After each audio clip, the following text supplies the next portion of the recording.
നമസ്കാരം. On air മീഡിയയിലേക്ക് സ്വാഗതം. സംസ്ഥാനത്തെ ക്രമസമാധാന ചുമതലയുള്ള ADGP MR അജിത് കുമാറിനെതിരെ വിജിലൻസ് അന്വേഷണത്തിന് ഉത്തരവിട്ട് സർക്കാർ. സംസ്ഥാന പോലീസ് മേധാവി നൽകിയ ശുപാർശ അംഗീകരിച്ചുകൊണ്ടാണ് സർക്കാർ ഉത്തരവ്. അന്വേഷണ സംഘത്തെ ഇന്ന് തീരുമാനിക്കും. അനധികൃത സ്വത്ത് സമ്പാദനവും കെട്ടിട നിർമ്മാണവും ഉൾപ്പെടെയുള്ള കാര്യങ്ങളാണ് ADGPക്കെതിരായ വിജിലൻസ് അന്വേഷണത്തിന്റെ പരിധിയിൽ വരിക. സസ്പെൻഷനിൽ തുടരുന്ന മലപ്പുറം മുൻ SP Sujith ദാസിനെതിരെയും അന്വേഷണമുണ്ടാകും. ADGP MR Ajith കുമാറിനെ മാറ്റാത്ത മുഖ്യമന്ത്രി പിണറായി വിജയന്റെ നിലപാടിൽ അതൃപ്തി പരസ്യമാക്കി ഇന്നലെ CPI പരസ്യമായി രംഗത്ത് വന്നു.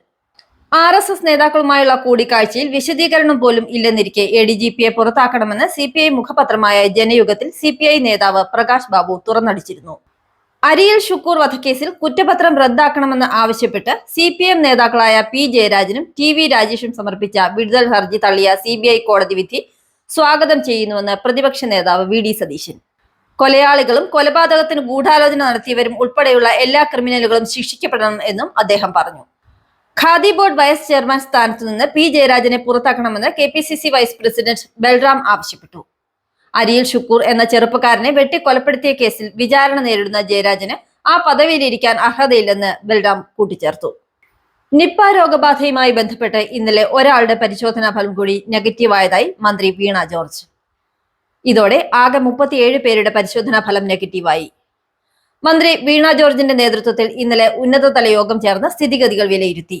ഇന്നലെ പുതുതായി 2 പേരെ സമ്പർക്ക പട്ടികയിൽ ഉൾപ്പെടുത്തിയിട്ടുണ്ട്. ഇവർ ഹൈറിസ്ക് വിഭാഗത്തിൽ ഉള്ളവരാണ്. മലപ്പുറത്ത് 7 പേർക്ക് നിപ്പ രോഗലക്ഷണങ്ങളെന്ന് മന്ത്രി അറിയിച്ചു. സമ്പർക്ക പട്ടികയിൽ 267 പേരാണുള്ളത്. ഇതിൽ 37 സാമ്പിളുകൾ നെഗറ്റീവാണ്. മറ്റുള്ള സാമ്പിളുകൾ ഉടൻ പരിശോധനയ്ക്ക് അയക്കും. നിപ്പ ഇനി രണ്ടാമതൊരാൾക്കില്ലെന്ന് ഉറപ്പിക്കാനാണ് ജാഗ്രത പാലിക്കുന്നതെന്നും മന്ത്രി വാർത്താ സമ്മേളനത്തിൽ അറിയിച്ചു. കർണാടകയിലെ ഷിരൂരിൽ മണ്ണിടിച്ചിലിൽ കാണാതായ കോഴിക്കോട് കണ്ണാടിക്കൽ സ്വദേശി അർജുനും മറ്റ് 2 പേർക്കും വേണ്ടിയുള്ള തെരച്ചിൽ ഇന്ന് തുടങ്ങിയേക്കും. ഡ്രഡ്ജർ ഇന്ന് രാവിലെ 8 മണിയോടെ മണ്ണിടിച്ചിലുണ്ടായ സ്ഥലത്ത് എത്തിക്കാമെന്നാണ് കണക്കുകൂട്ടൽ. ഈ ഡ്രഡ്ജർ നിശ്ചിത സ്ഥാനത്തുറപ്പിക്കാൻ 4-5 മണിക്കൂർ വേണ്ടിവരും. നാവികസേനയുടെ ഡൈവർമാരുടെ സംഘം ഇന്ന് ഉച്ചയ്ക്ക് ശേഷം എത്തിയേക്കുമെന്നാണ് വിവരങ്ങൾ. കരുവന്നൂർ ബാങ്കിൽ നിന്നും ബന്ധുക്കളുടെ നിക്ഷേപം തിരികെ ലഭിക്കാത്തതിനെ തുടർന്ന് മാപ്രാണം സ്വദേശി ജോഷി ബാങ്കിന് മുന്നിൽ മേൽവസ്ത്രം ഊരി പ്രതിഷേധിച്ചു. ബന്ധുക്കളുടെ പേരിലുള്ള മുഴുവൻ നിക്ഷേപ തുകയായ 60 ലക്ഷത്തോളം രൂപ ഒരുമിച്ച് നൽകാൻ സാധിക്കില്ലെന്ന് ബാങ്ക് നിലപാട് സ്വീകരിച്ചതോടെയാണ് ജോഷി ബാങ്കിന് മുന്നിൽ മേൽവസ്ത്രം ഉരിഞ്ഞു മാറ്റി പ്രതിഷേധിച്ചത്. തനിക്കെതിരെ നടി നൽകിയ പരാതിയിൽ പ്രതികരിച്ച് നടൻ ജയസൂര്യ കേസ് കോടതിയിലായതിനാൽ കൂടുതൽ കാര്യങ്ങൾ വെളിപ്പെടുത്താൻ കഴിയില്ലെന്നും അഭിഭാഷകൻ പറയുന്ന ദിവസം മാധ്യമങ്ങളെ കാണുമെന്നും എല്ലാം വഴിയെ മനസ്സിലാകുമെന്നും ജയസൂര്യ പറഞ്ഞു. കഴിഞ്ഞ 1 മാസമായി അമേരിക്കയിലായിരുന്ന ജയസൂര്യ തിരിച്ചെത്തിയ ശേഷം മാധ്യമങ്ങളോട് പ്രതികരിക്കുകയായിരുന്നു. വൈദ്യുതി ബിൽ മലയാളത്തിലാക്കണമെന്ന റെഗുലേറ്ററി കമ്മീഷൻ അദാലത്തിൽ ആവശ്യം ഉയർന്നതിനെ തുടർന്ന് സംസ്ഥാനത്ത് ബില്ലുകൾ മലയാളത്തിൽ നൽകി തുടങ്ങി. ഇംഗ്ലീഷിലെ ബില്ലുകൾ വായിക്കാൻ ബുദ്ധിമുട്ടുണ്ടെന്ന പരാതിയെ തുടർന്നാണ് നടപടി. മീറ്റർ റീഡിംഗ് മെഷീനിൽ തന്നെ ഉപഭോക്താക്കൾ ആവശ്യപ്പെടുന്നതനുസരിച്ച് ബിൽ മലയാളത്തിലോ ഇംഗ്ലീഷിലോ നൽകും. വാക്കു പറഞ്ഞു പറ്റിച്ചെന്ന പരാതിയിൽ ടൂർ ഏജൻസിക്കെതിരെ നടപടി. ട്രാവൽ വിഷൻ ഹോളിഡേയ്സ് എന്ന സ്ഥാപനത്തിനോട് 75,000 രൂപ പരാതിക്കാരന് നഷ്ടപരിഹാരം നൽകാനും 3,000 രൂപ കോടതി ചെലവായി നൽകാനും എറണാകുളം ഉപഭോക്തൃ തർക്ക പരിഹാര ഫോറം വിധിച്ചു. മഞ്ഞ, പിങ്ക് റേഷൻ കാർഡ് ഗുണഭോക്താക്കളുടെ KYC അപ്ഡേഷൻ ആരംഭിച്ചു. സെപ്റ്റംബർ 24 വരെ തിരുവനന്തപുരം ജില്ലയിലുള്ളവർക്കും 25 മുതൽ ഒക്ടോബർ 1 വരെ കൊല്ലം, ആലപ്പുഴ, പത്തനംതിട്ട, കോട്ടയം, ഇടുക്കി, എറണാകുളം, തൃശൂർ എന്നീ ജില്ലക്കാർക്കും ഒക്ടോബർ 3 മുതൽ 8 വരെ പാലക്കാട്, കോഴിക്കോട്, വയനാട്, കണ്ണൂർ, മലപ്പുറം, കാസർഗോഡ് ജില്ലകളിലുള്ളവർക്കും അപ്ഡേഷൻ നടത്താം.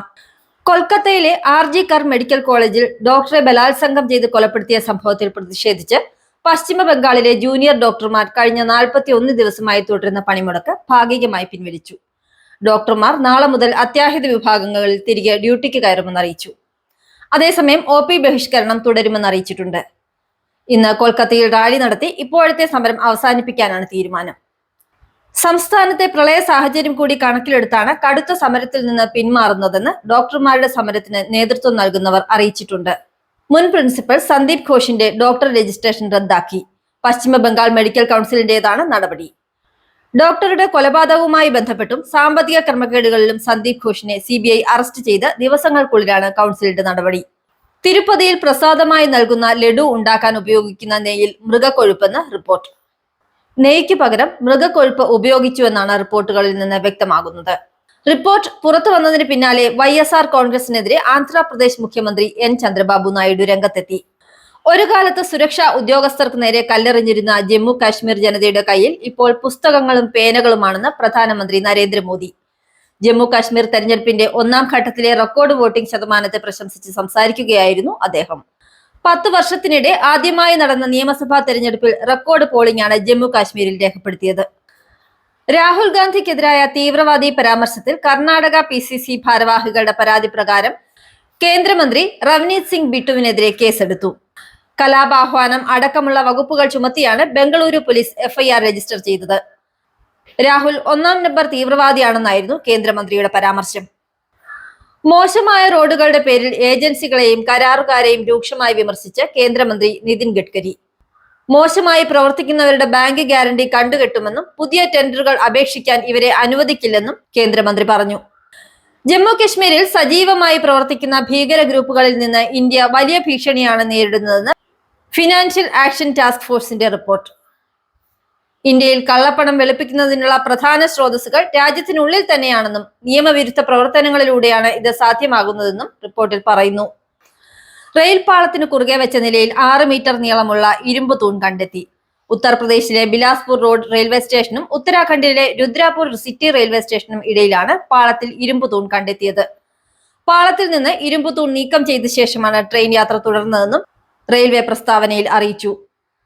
ഇന്ത്യയിലെ ആദ്യത്തെ ബോയിംഗ് 737 MAX 9 സ്വന്തമാക്കി മുകേഷ് അംബാനി. ഏകദേശം 1000 കോടി രൂപയാണ് ഈ അൾട്രാ ലോങ് റേഞ്ച് ബിസിനസ് ജെറ്റിന്റെ വില. ഇന്ത്യയിൽ ഒരു വ്യവസായിയുടെ കൈവശമുള്ള ഏറ്റവും ചെലവേറിയ സ്വകാര്യ ജെറ്റ് എന്ന നേട്ടവും ഇതോടെ മുകേഷ് അംബാനിയുടെ പേരിലായി.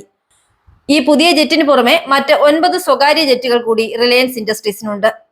ഒറ്റപ്പറക്കലിൽ വിമാനത്തിന് 6355 നോട്ടിക്കൽ മൈൽ ദൂരം സഞ്ചരിക്കാനാകും. അതായത് 11770 കിലോമീറ്റർ. സ്വിറ്റ്സർലൻഡിലെ ബാസൽ മൾഹൌസ് ഫ്രീബർഗ് യൂറോ എയർപോർട്ടിൽ വിപുലമായ ക്യാബിൻ പരിഷ്കരണങ്ങൾക്കും ഇന്റീരിയർ നവീകരണത്തിനും ശേഷമാണ് ബോയിംഗ് MAX 9 ഇന്ത്യയിലെത്തിയത്. ഇന്ത്യയിലെത്തുന്നതിന് മുമ്പായി ബാസൽ, ജനീവ, ലണ്ടനിലെ ലൂട്ടൺ വിമാനത്താവളങ്ങൾക്കിടയിൽ ജെറ്റ് 6 പരീക്ഷണ പറക്കലുകൾ പൂർത്തിയാക്കി. നിലവിൽ വിമാനം ഡൽഹി എയർപോർട്ടിലാണ് പാർക്ക് ചെയ്തിരിക്കുന്നത്. റിലയൻസ് ഇൻഡസ്ട്രീസിന്റെ ആസ്ഥാനം സ്ഥിതി ചെയ്യുന്ന മുംബൈയിലേക്ക് ജെറ്റ് ഉടൻ എത്തിക്കുമെന്നാണ് റിപ്പോർട്ടുകൾ. പ്രധാനമന്ത്രി നരേന്ദ്രമോദിയുടെ അമേരിക്കൻ സന്ദർശനത്തിൽ റഷ്യ-യുക്രൈൻ സംഘർഷം അവസാനിപ്പിക്കുന്നതിനുള്ള തുടർ ചർച്ചകൾ നടക്കുമെന്ന് സ്ഥിരീകരിച്ച് വിദേശകാര്യ മന്ത്രാലയം. അമേരിക്കൻ പ്രസിഡന്റ് ജോ ബൈഡനുമായി പ്രധാനമന്ത്രി ഇക്കാര്യം ചർച്ച ചെയ്യുമെന്ന് വിദേശകാര്യ സെക്രട്ടറി വിക്രം മിശ്രി അറിയിച്ചു. സമവായത്തിന് ശ്രമിക്കുമെന്നും എന്തു ഫലം ഉണ്ടാകുമെന്ന് ഇപ്പോൾ പറയാനാവില്ലെന്നും വിദേശകാര്യ സെക്രട്ടറി വ്യക്തമാക്കി. ഇസ്രയേൽ പ്രധാനമന്ത്രി ബെഞ്ചമിൻ നെതന്യാഹു ഉൾപ്പെടെയുള്ള ഉന്നതരെ വധിക്കാൻ ഇറാന്റെ പിന്തുണയോടെ ഗൂഢാലോചന നടത്തിയെന്ന് സംശയിക്കുന്ന ഇസ്രയേലി പൗരൻ അറസ്റ്റിൽ. തുർക്കിയുമായി ബന്ധമുള്ള വ്യവസായിയെയാണ് ഇസ്രയേലി സുരക്ഷാ സേന അറസ്റ്റ് ചെയ്തത്. തങ്ങൾ വലിയ തിരിച്ചടി നേരിട്ടുവെന്നും പേജർ ആക്രമണത്തോടെ ഇസ്രയേൽ അവരുടെ സകല സീമകളും ലംഘിച്ചിരിക്കുന്നെന്നും ഹിസ്ബുള്ള തലവൻ ഹസൻ നസ്രല്ല. എല്ലാ നിയമങ്ങൾക്കും ധാർമ്മികതയ്ക്കും അപ്പുറത്തേക്ക് ശത്രു കടന്നിരിക്കുന്നുവെന്നും ഇസ്രയേൽ നടപടി യുദ്ധപ്രഖ്യാപനമാണെന്നും നസ്രല്ല കൂട്ടിച്ചേർത്തു. ബംഗ്ലാദേശിനെതിരായ 1-ാം ക്രിക്കറ്റ് ടെസ്റ്റിൽ ഇന്ത്യ ഭേദപ്പെട്ട നിലയിൽ. 1-ാം ദിനം അവസാനിക്കുമ്പോൾ ഇന്ത്യ 6 വിക്കറ്റ് നഷ്ടത്തിൽ 339 റൺസ് എടുത്തിട്ടുണ്ട്. 144 റൺസ് എടുക്കുമ്പോഴും 6 വിക്കറ്റുകൾ നഷ്ടപ്പെട്ട ഇന്ത്യയെ കരകയറ്റിയത് പുറത്താകാതെ നിൽക്കുന്ന 102 റൺസ് എടുത്ത് രവിചന്ദ്രൻ അശ്വിനും 86 റൺസ് എടുത്ത രവീന്ദ്ര ജഡേജയും ചേർന്നായിരുന്നു. മുൻനിരയിലെ ആദ്യ 4 വിക്കറ്റ് എടുത്ത ബംഗ്ലാദേശ് പേസർ ഹസൻ മഹ്മൂദാണ് ഇന്ത്യയെ സമ്മർദ്ദത്തിലാഴ്ത്തിയത്.